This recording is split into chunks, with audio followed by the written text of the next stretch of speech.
Hello and welcome back to another smashing episode of Nosensical. Today we're going to talk about Mad Max Fury Road.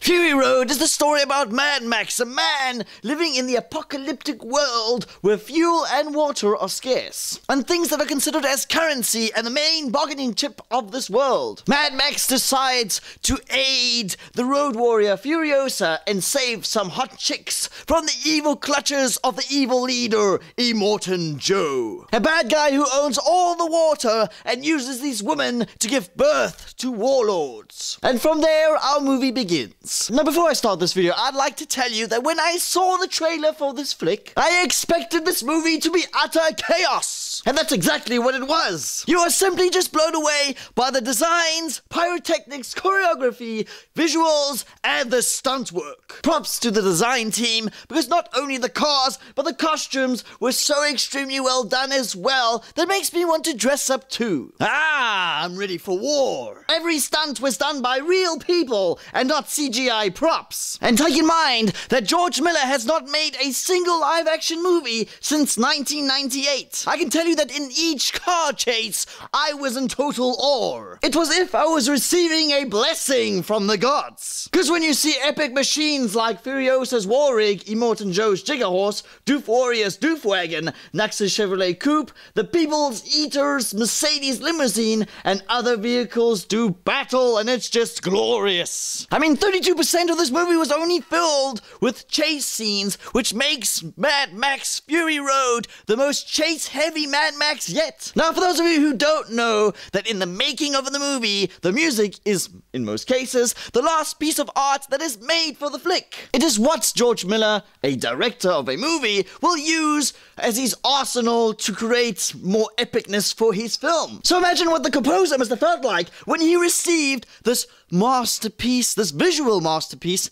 in his hands. And the director telling him to go mad. Because the music and the themes were so well done and so well connected with each chaotic scene. I'll leave a link down below to what I am talking about, because when I walked out of the cinema, I had that theme stuck in my head. And I thank the composer Tom Hulkenberg, also known as Junkie XL, for making this masterpiece. Moving on, Immortan Joe was the perfect bad guy for this chaotic speed movie. He is psychotically angry all the time and the perfect nemesis for our heroes, Furiosa and Mad Max. I mean, just look at him and his warlord's son, Rictus Erectus. Furiosa was well portrayed by Charlize Theron, but at first I wasn't convinced that she would be the right actor to portray that role. But in the past, she has proven that she can take on any role, like for example, the movie Monster. And I believe I was wrong to doubt her, because she did portray Furiosa well. I like Furiosa, and I thought she was cool, but the movie made her seem like the most important character and not Mad Max. Then I said to myself, then they should have called this flick Furiosa,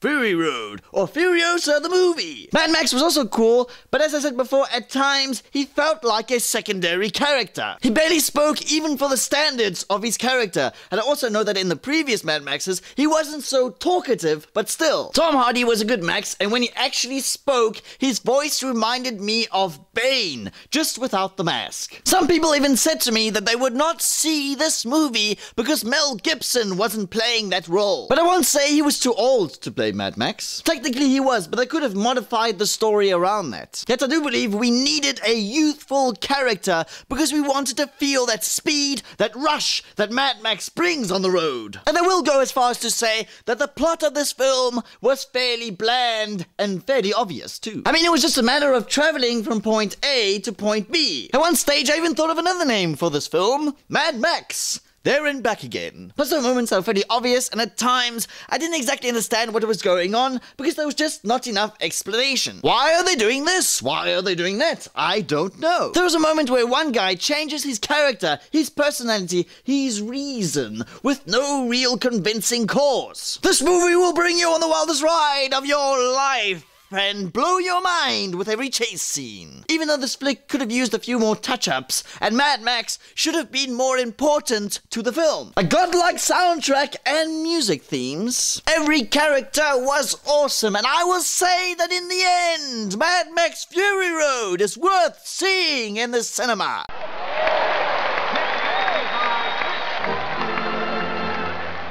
So listeners, did you like Mad Max Fury Road? Yes, no, and why? Which is the best Mad Max movie out of the 4 flicks? And who is the best Mad Max? Mel Gibson or Tom Hardy? Leave a comment down below and spread the nonsense. So listeners, thank you for this. So until next time! Keep on school.